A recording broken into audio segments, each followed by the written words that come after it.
अस्सलामुअलैकुम, आपको खुशामदीद कहते हैं बारान रहमत में। आज यकीनन नवा रोज़ा हमने इख्तियार किया हुआ है और 11 अप्रैल है 2022, 1443 सने हिजरी, और मालूम ही नहीं चल रहा कि हम पहला जो रहमतों का अशरा है वो इतनी तेज़ी से आगे बढ़ रहा है। बहरहाल आपको बताते चलें कि तिलावत कलाम पाक की सादत हासिल की थी कारी नोमान हुसैन साहब ने, और इसके अलावा अक़ीदत के फूल निछावर किया हसन बिन खुर्शीद साहब। आपका बहुत शुक्रिया। शायरी रज़ा साहब, आपका बहुत शुक्रिया। मैं हूँ आपका अपना अली हैदर, और मेरी छोटी बहन आज थोड़ा सा चुप चुप लग रही है। मुझे लग रहा है रोज़ा नहीं लग रहा आज। नहीं, मैं आपको कंटिन्यू करने दे रही थी, क्योंकि मैं उस लाइन पे मैं अटक गई थी कि आपने कहा कि आज हम नवा रोज़ा हमने इख्तियार कर लिया है। तो हम मेकअप रूम में भी यही बात कर रहे थे कि कल पहला अशरा ख़त्म हो जाएगा। हमें इतने दिन हो गए शो करते हुए, हमें इतने दिन हो गए रोज़े रखते हुए, तो पता ही नहीं चलता। मैं हमेशा इतनी अमेज़ होती हूँ इस चीज़ को सोचते हुए। और माशाल्लाह आज का जो हमारा टॉपिक है वो भी काफ़ी इंटरेस्टिंग है। उसका जो रिलेशन है वो नेकी से रिलेटेड है। काफ़ी सारे लोग होते हैं दुनिया में, सुना है ना, मैं नेकी कर दरिया में डाल। मुझे समझ नहीं आया था वैसे कि ये दरिया में क्यों डालते हैं। अच्छा, मुझे भी समझ नहीं आया था, लेकिन आज थोड़ा समझने की कोशिश करेंगे क्योंकि हमारे साथ गेस्ट भी होते हैं। इसके अलावा हम थोड़ी बातें भी करते हैं। शायरी रज़ा साहब और हसन बिन खुर्शीद भी अक़ीदत के फूल निछावर करते हैं, और इसी वजह से शायद हमारा टाइम बहुत तेजी से गुजर जाता है। हमारे 3 घंटे ट्रांसमिशन के, मैं दिल से कह रही हूँ, कैसे निकल जाते हैं हमें नहीं पता चलता। अली भाई, मैं सोच रही थी कि हसन भाई और शहरी भाई से इस टॉपिक पे भी हम थोड़ी सी बात करें। जरूर। कि शहरी भाई, हम सब जानते हैं कि सदका करनी है, ज़कात करनी है, लेकिन अगर हम बात करते हैं डोनेशन की, तो आप कैसे ढूंढते हैं उन लोगों को? जबकि मुझे पता है बहुत पर्सनल चीज़ें नहीं पूछनी चाहिए, लेकिन जस्ट टू आस्क कि हमारे व्यूवर्स भी समझ सके, कैसे पकड़ते हैं कि नहीं यार ये है जो डिज़र्विंग इंसान है, इसको ज़रूरत है। फाइनेंशियल हेल्प भी हो सकती है, किसी और तरह की भी हेल्प हो सकती है, कैसे ढूंढते हैं? जी, आपका सवाल बड़ा मुश्किल भी है और बहुत आसान भी है, क्योंकि मुझे पता है कि मुझे बड़ी मुश्किल होती है अल्लाह के।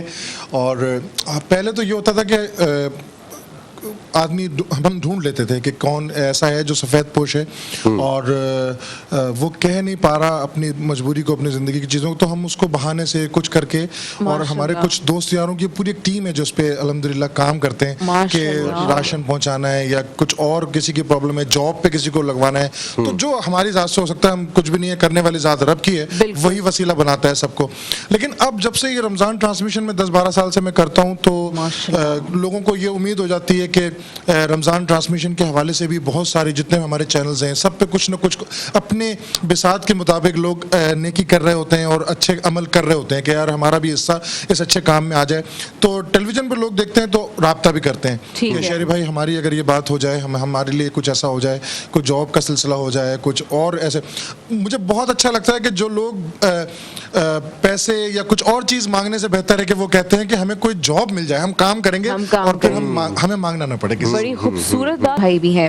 तो हसन भाई, हम शहरी भाई से भी गुफ्तगू कर रहे थे कि कैसे डिज़र्विंग लोगों को अपनी अच्छा, ये भी कहते हैं ना कि एक नज़र होती है, एक आँख होती है जो कि पहचान जाती है कि यार इसको ज़रूरत है, तो वो नज़र भी हर किसी के पास नहीं होती अली भाई, वो भी आपको फिगर आउट करना पड़ता है। तो हसन भाई कैसे सफ़ेद पोश लोग थोड़े कम नज़र आते हैं क्योंकि वो यकीनन शराफत में बोल नहीं पा रहे होते हैं, और कुछ लोग ऐसा लगता है कि प्रोफेशनली ये काम कर रहे होते हैं। आपको कहना नहीं चाहिए इस तरह बात, लेकिन कुछ ऐसे मुझे लगता है कि लोग ख़ास तौर पे रमज़ान मुबारक में हमें वो लोग ढूंढना चाहिए कि जो वाकई में डिज़र्विंग है।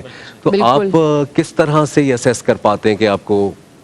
बिस्मिल्लाह, सबसे पहले तो कोशिश करते हैं कि अपने करीब, अपने रिश्तेदार, अपने दोस्त अहबाब, क्योंकि आप कि जो सबसे ज़्यादा क्लोज होते हैं, आपको उनका सबसे बेहतर अंदाज से पता होता है कि उनके साथ क्या हालात हैं, क्या मामलात हैं।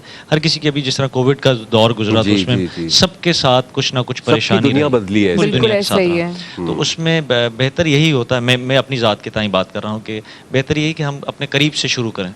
ठीक। और अब तो बहुत आसान हो गया है कि मामला कि इतनी दुनिया है परेशानी के आलम में कि आप मतलब अगर एक ढूंढने जाएंगे तो आपको शायद 1000 मिले। बिल्कुल। और डिफ्रेंशिएट करना भी आसान हो गया है कि आपको पता लग जाता है शक्ल देखते कि ये प्रोफेशनल आदमी है, ये बाकायदा इस फील्ड मतलब एक शोबा बन गया ये। पूरे मुल्क से लोग कराची रमजानुल मुबारक में जी, पूरी फैमिलीज यही के कहना साथ चाह आते रहा था, हैं जी। और आपको जगह जगह कराची की मुख्तलिफ सड़कों पे वो टेंट लगा के रहते हुए नजर भी आते हैं, जिसके खिलाफ गवर्नमेंट भी एक्शंस लेती है, लेकिन वो एक पूरा माफिया है माफिया है। बेसिकली। तो हमें तो कोशिश ये करनी चाहिए हर इंसान को कि सबसे पहले तो अपने करीब से शुरू करे कि आपके अहबाब में, अपने रिश्तेदारों में, अपने दोस्त अहबाब में कि कोई अगर कोई नीडी है कोई और आपको पता है तो कोशिश इस तरह करें कि उसको भी बुरा ना लगे और उसका काम भी हो जाए और दूसरे हाथ को भी पता ना आपकी लगे। नेकी भी कबूल हो जाए, क्योंकि कहते हैं कि नेकी जो आप करते हैं वो कभी भी रायगा नहीं जाती। और अब इस उम्र के हिस्से में पहुंचने के बाद मुझे थोड़ा बहुत जब समझ में आया तो मुझे ये समझ में आया है ना, जो हम कहते हैं ना, नेकी कर दरिया में डाल, तो जब आप मुसीबतों के समंदर में आप घिरे हुए होते हैं तो वो नेकियां जो है वो आपकी मुहाफिज बन जाती हैं। वाह, मुझे ऐसा लगता है कि हम नेकी करते जाए दरिया बहता रहता है, वो दरिया नेकी भी बहता आपकी रहता बहती है, रहेगी आपके साथ साथ। बिल्कुल। तो वो नेकी कभी भी रायगा नहीं जाती, जो हम छोटी सी भी एक नेकी करते हैं वो कहीं ना कहीं जरूर काम आती है।